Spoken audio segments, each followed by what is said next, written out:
When Princess died, if my mama died, whoever go first, they going together. And it's said in front of open people, I have no problem. We're going to stuff Princess, and we're going to put her in the casket with my mama, because ain't nobody going to do all that foolishness. So then we were like, oh, we know in heaven you couldn't rest. The royal priesthood couldn't rest without seeing her heavenly maker. So we wanted you all to see them together. I don't know about all that. I do. In my will is a clause for the FBI to investigate any mysterious deaths. You know, they say it's like a death of a child. They say that's how bad it is. I think you could clone him. I think it's $100,000. And I thought maybe in another 10 years the price may even come down. So, but there are those kind of options, but we'll see. When Princess passed away, it was extremely devastating. And I just had this sense that it's not over. I know she's gone, but somehow, some way, I'm going to be with her again. I think that when people and animals die, their spirits live on. We have souls, and they have souls too. She's telling me, Mother,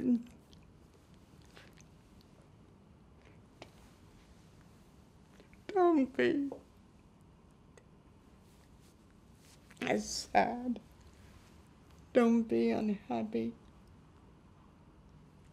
Diomedes is with us, and he will always be with us.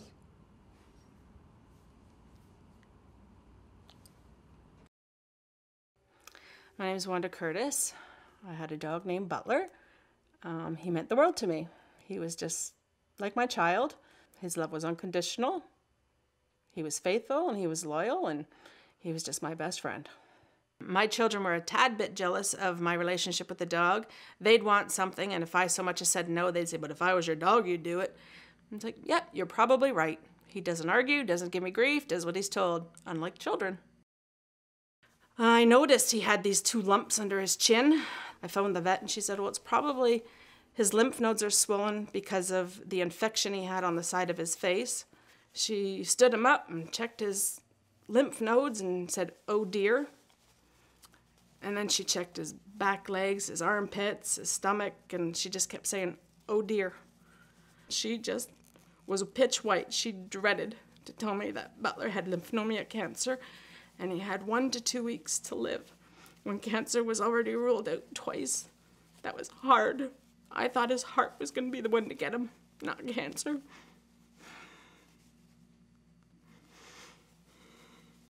So we went to the vets on the next day, made an appointment.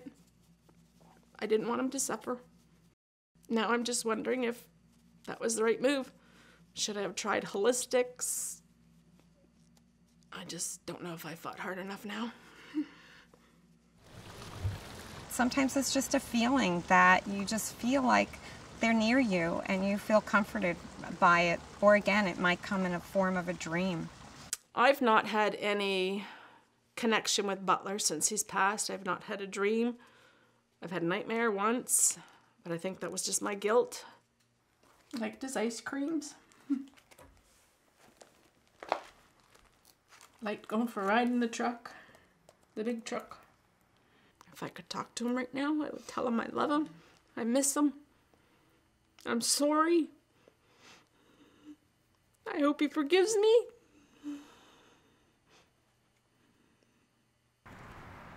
Some of the people said, oh, you should, try reincarnation. Do you believe in it? Well, I didn't know what I believe in. I don't have any really beliefs. I'm looking for a belief. I'm looking for answers. I'm looking for a mommy, I'm okay sign. I believe in reincarnation of people, but I guess I just never really thought about it very much with animals. And so I went online and I just did a Google search about animal reincarnation, and Brent Atwater's name came up. I had a fiancé that was killed, and I couldn't get a grip on life. Death had taken me over because he left suddenly and I was unable to talk to him. At that point in time, I decided that I was going to find him. Didn't know how, but I was going to find him. And that led me on my quest for reincarnation. As I was studying reincarnation, I found out more and more that my animals kept acting the same. They would pass away and come back and still be the same. And then the day came when Friend, the dog with the B on his bottom, was born. And at that point in time, I realized animal reincarnation was real, and I had to take Mike's death and turn it into helping others.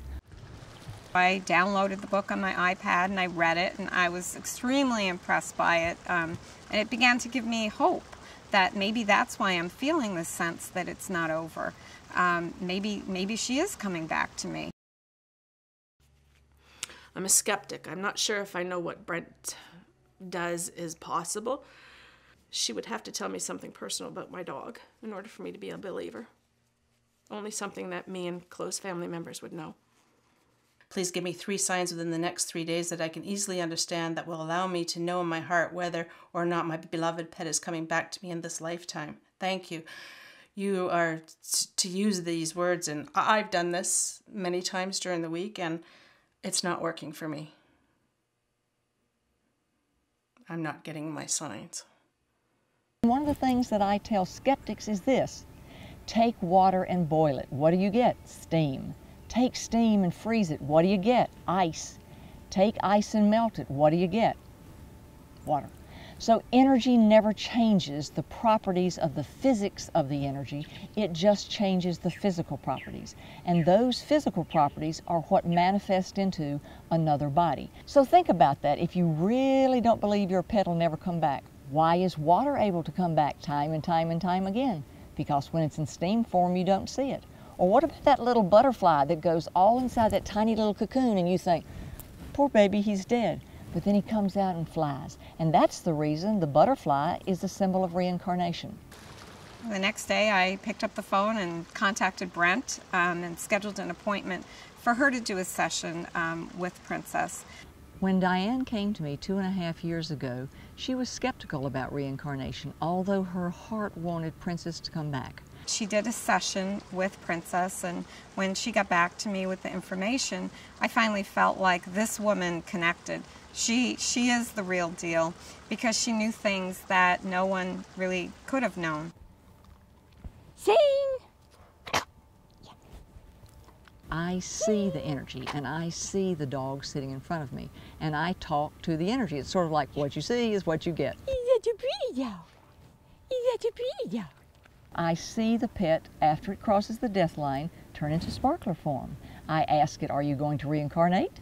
And if it does, it reformulates into a visible form in front of me and lets me know exactly what it's going to look like, where it can be found, what color, and all the characteristics that make it special for their owner. As soon as she looked at the picture of Princess, she said, oh, this dog is like barely dead. She's so alive, and she is definitely coming back to you. And then she gave me a complete description of what Princess would look like in her next incarnation. And that's the actual most fun of it all, when I sit there and go, oh look, he's got a cute little paw. Woo, he's going to be long-haired. And the animal shows me all sorts of fun things, and you can see that the owner is excited. And I feel that what I provide most of all is I inspire hope and bring joy back into hearts that were laden with suffering and grief. I'd like to know if Butler made it to the other side, who was there to greet him, if he's going to come back in reincarnation, when, will he be mine? I remember quietly in my mind saying one time, well, if there really is this reincarnation thing going on and you can come back to me, do you think you could have this little spot on top of your head? Because I really love it. And this little streak down your nose, I really love that too. But lo and behold, this little puppy has the streak on her head, and she has the exact streak down her nose that Princess had. So it's really quite uncanny.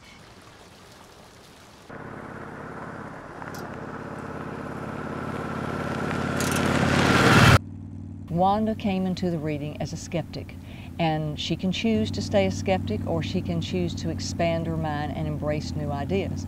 But the important part is, when Wanda finishes with our reading, all of the questions in her heart will be addressed. Hello? Good morning. Are you ready to talk about Butler and reincarnation? I am. Okay. Before we tap into Mr. Butler, who is quite the character over here, he likes to push up against you too. He did, didn't he? Yeah. He liked to butt you with a shoulder and lay his head on your knee, didn't he? Yeah. Yeah. What I'm looking for to find out from Butler is forgiveness. His safety, like, has he made it there safe? He's there. He's safe. He's Sparkler for him. I just want to know he's made it on the other side and that he's forgiven me and that he can still hear me and see me. And... Okay, well, let me say one thing. The fact that he's sitting over here pushing up against me is he's there on the other side, so there's no problem with that. Butler is alive and well. When you have a soul contract with a pet, you contract when to come together, when to leave. Here's the way I like to say it. If you're in heaven, you're sitting up there on the clouds, and you're a little angel. You and Butler up there are two little energy angels, and you're going, oh, Butler, what time do you want to go down to Earth? Butler says, well, I think I'll go down about midlife with Wanda. What do you think? Wanda goes, oh, that'd be cool. Butler says, well, I think I'm going to leave about midlife too. Is that all right? Wanda says, yeah, that'll be cool. If they choose not to come back, you have made that soul's contract. But they might not have chosen to come back in this incarnation, which means this present life of yours, but they may meet you in a future life. That's my job. My job and Butler's job is to take your heart and to hug it and to let your soul be at peace. For that, I thank you. Well, Mike had to die, so I do this. So it's like, I have to do it because that's the way my soul is at peace, is to give back.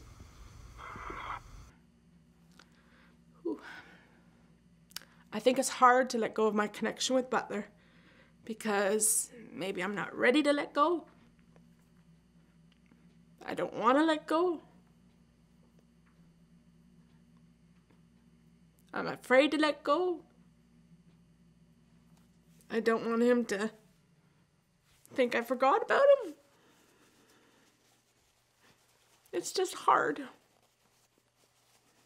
Without Brent's guidance, without her telling me that Princess was ready to come back, I wouldn't have been prepared. I wouldn't have been aware. I needed that, and it has just been the greatest blessing in my life throughout all of my life, and especially in 2012 with the many challenges that I've faced. To have my dog back is it's just an incredible gift. Those we have truly loved in our lifetime, whether they be two-footed or four-footed, we will be reunited with them when we too go to paradise. Will Elvis come back as another dog? No, I tend to think about, I still think like that stranger said to me, you'll never find another one. He's one in a million. So, will I be happy again? Will I have another dog? And will I love my other dog? Absolutely. But this one's one in a million.